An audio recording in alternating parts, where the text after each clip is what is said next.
అందరికీ నమస్కారం. నేను మీ గోపాల్ అయ్యంగార్. శ్రీమతే రామానుజాయ నమః. 2వ తారీఖు మార్చి నుంచి 8వ తారీఖు మార్చి వరకు మేషరాశి నుంచి మీనరాశి వరకు వారఫలం ఎలా ఉందో చూద్దాం. ఈ వారం చాలా తమాషాగా ఉంది. ఏమిటంటే వరుసగా 6 గ్రహాలు, అంటే మొత్తం 9 గ్రహాలు ఉంటాయి కదండి, నవగ్రహాలు. అందులో వరుసగా శని, రవి, చంద్ర, బుధ, శుక్ర, రాహు వరుసగా నిలబడ్డారు మనకి లైన్లో. మిగతా 3 గ్రహాలు వచ్చేసి గురువు వృషభ రాశిలో, కుజుడు మిథున రాశిలో, కేతు వచ్చేసి కన్యా రాశిలో ఉండడం జరిగిందనమాట. ఈ విధమైనటువంటి చాలా రేర్గా గ్రహస్థితిలో ఉండడం జరుగుతుంది. దీనివల్ల ఎవరెవరికి ఎలాంటి బెనిఫిట్స్ ఉంటాయి ఏమిటి అనేది తప్పకుండా తెలుసుకుందాం. ఈసారి మనకి బుధగ్రహం యొక్క మార్పు మీనరాశిలోకి రావటం వల్ల ప్రత్యేకమైనటువంటి మార్పులు ప్రతి రాశి వాళ్ళకు కూడా కనిపిస్తూ ఉందన్నమాట. అయితే ఈ వారంలో చంద్రుడు మీనరాశి, మేషరాశి, వృషభ రాశి, మిథున రాశి వరకు ప్రయాణం చేస్తూ మనకి 7 నక్షత్రాలు కనిపించబోతున్నారు. అలాగే మీరందరూ కూడా ఈ ఛానల్ని సబ్స్క్రైబ్ చేయడం, మీ జాతకాలు తెలుసుకోవడానికి కోసం నన్ను కాంటాక్ట్ చేయండి. మీ date of birth, time of birth, place of birth నాకు వాట్సాప్ చేయండి. మీ జాతకాలు 15 నిమిషాలు చదివి బాగా వినిపిస్తాను. 50 పేజీలు మీకు పీడిఎఫ్ చేస్తాను. పరిహారాలు కూడా తప్పకుండా చెప్తాను. ఆ పరిహారాలు కూడా చాలా సింపుల్గా ఉంటుంది కాబట్టి మన ఛానల్ పేరు thesimple.astrologer.com అని చెప్పడం జరిగింది.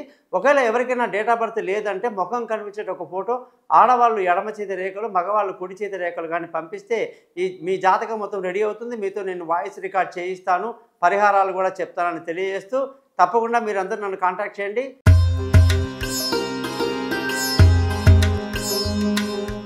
అందరికీ నమస్కారం. మకర రాశి వాళ్ళందరికీ కూడా 2వ తారీఖు మార్చి నుంచి 8వ తారీఖు మార్చి వరకు వారఫలాలు ఎలా ఉందో ఈరోజు తెలుసుకుందాం.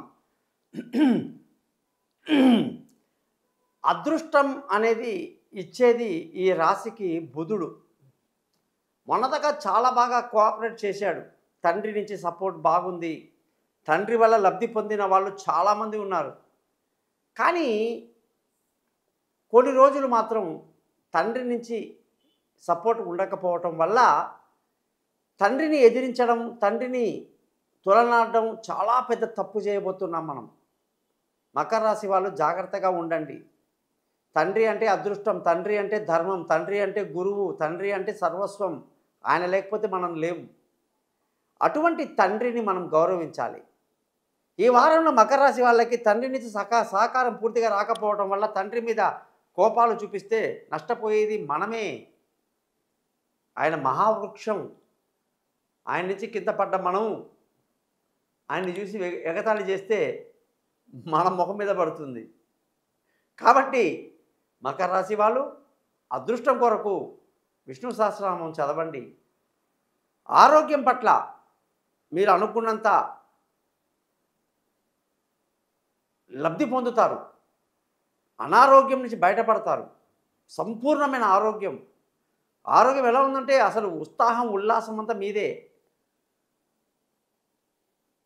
శత్రువులందరూ మిత్రులు అవుతున్నారు.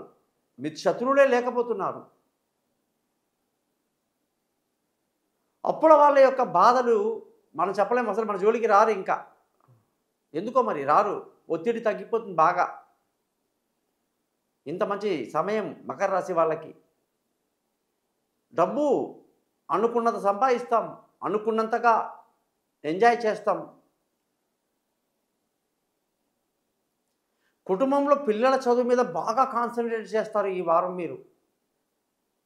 ఈ వారం 10 రోజుల్లో వాళ్ళ ఎగ్జామ్స్కి బాగా ప్రిపేర్ చేసేస్తారు. వాళ్ళని చదువులో టాప్ పొజిషన్లో చూడడానికి తహతహలాడతారు. కుటుంబ సంతోషం చూస్తారు, ధన ఆదాయం చూస్తారు, బంధువుల స్నేహితుల సహాయ సహకారాలు పెద్దగా లేకపోయినప్పటికీ ప్రశాంతంగా జీవిస్తారు. విలువైన వస్తువులు, భూములు, వాహనాలు, ఇల్లు ఏదైనా సరే లావాదేవీలు ఇప్పట్లో ఏది సరిగ్గా లేదు, కుదరదు, వద్దు. జాతకాలు చూపించుకున్న తర్వాత ఏదైనా పెట్టుబడి పెట్టండి, తొందరపాటు పడకండి.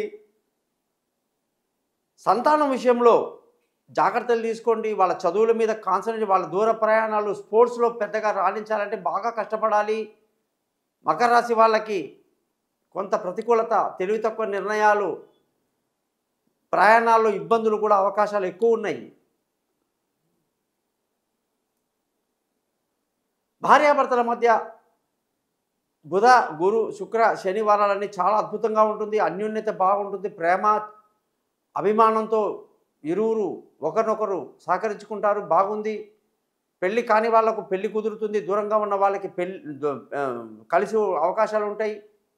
ప్రేమికులకు చాలా అనుకూలమైనటువంటి వారంగా ఈ వారాన్ని చెప్పాలి. పార్ట్నర్షిప్ బాగా కలిసి వస్తుంది. ఆరోగ్యం పట్ల శ్రద్ధ వహించాల్సి ఉంటుంది. వాహనాలు నడిపేటప్పుడు జాగ్రత్తగా ఉండాల్సి ఉంటుంది. అదృష్టం తక్కువగా ఉంది. ఉద్యోగంలో చాలా కష్టపడాలి. పై అధికారుల సహకారం లభించలేదని తొందరపాటుతో నిర్ణయాలు తీసుకోవడం తప్పు. కొన్ని రోజులు జాగ్రత్తగా ఉంటే భవిష్యత్తు అంతా మీదే. తొందరపాటు నిర్ణయాలు, వెంటనే రిప్లై ఇవ్వటాలు, ఆవేశంలో మాట్లాడాలు తగ్గించుకోవాలి. అది కొలీగ్ అయినా సరే, మన బాస్ అయినా సరే, లేనిపోని విషయాల్లో ఇంటర్ఫీర్ అవ్వకుండా గమ్మున ఉద్యోగం చేసుకుని ఇంటికి వచ్చే పరిస్థితి గమనిస్తే మీకు మంచిది. ఇప్పట్లో ఉద్యోగంలో మారడానికి కూడా అనుకూలత లేదు. తొందరపాటు పనికి రాదు. గట్టి దెబ్బ పడుతుంది. భవిష్యత్తు మీద ఆలోచించి చెప్తున్నాను నేను. వ్యాపార పరంగా చూసుకుంటే అదేమన్నా మనకి పెద్దగా లాభిస్తుందంటే వ్యాపారంలో బాగా దెబ్బలు ఉన్నాయి. సొంతంగా మనం చేసే తప్పులు పొరపాట్ల వల్ల మనం నష్టపోయే అవకాశాలు లేకపోలేదు. తొందరపాటు పడకుండా ఆలోచిస్తూ మెల్లగా నిదానంగా చేయండి. సక్సెస్ అనేది ఉంటుంది. ఖర్చులు కూడా బాగా అధికంగా ఉంటాయి. మంచి పనులకి బాగా ఖర్చు పెట్టేస్తారు ఈ వారం. మకర రాశి వాళ్ళు అంటేనే మనకు ఉత్తరాషాఢ నక్షత్రం, శ్రవణ నక్షత్రం, ధనిష్ట నక్షత్రంలో పుట్టిన వాళ్ళకి శని మహాదశలన్నీ బాగా యోగిస్తాయి. గురు మహాదశ అస్సలు యోగించదు. నిర్మలంగా నిర్లిప్తంగా ఉంటాయి. చెడు జరగదు, అలాగని మంచి జరగదు, తటస్థంగా ఉంటుంది. కుజ మహాదశ చాలా బాగా యోగిస్తుంది. శుక్ర మహాదశ మంచిది. బుధ మహాదశ మిశ్రమ ఫలితాన్ని ఇస్తుంది. చంద్ర మహాదశ చాలా మంచిది. సూర్యదశ యోగించదు. ఇవన్నీ బాగా ఆలోచిస్తూ మనం దశలు ఏం బాగున్నాయి, ఏం బాగలేవు, ఏది మనకు కలిసి వస్తుంది, ఏది కలిసి రాదు, ఇవన్నీ ఆలోచించుకుంటూ ముందుకెళ్ళాలి. మీ జాతకం చూస్తే కదా నాకు తెలుస్తుంది. మరి మీరెందుకు మీ date of birth, time of birth నాకు పంపించలేదు? మీ జాతకం మొత్తం రెడీ చేస్తాను, మీతో 15 నిమిషాలు మాట్లాడతాను, జాతకం 50 పేజీలు మీకు పీడిఎఫ్ చేస్తాను, పరిహారాలు చెప్తాను సింపుల్గా. అందుకే కదా నా ఛానల్ పేరు simpleastrologer.com. ఈ ఛానల్ని సబ్స్క్రైబ్ చేయండి. అందరికీ నమస్కారం. గోపాల్ అయ్యంగార్.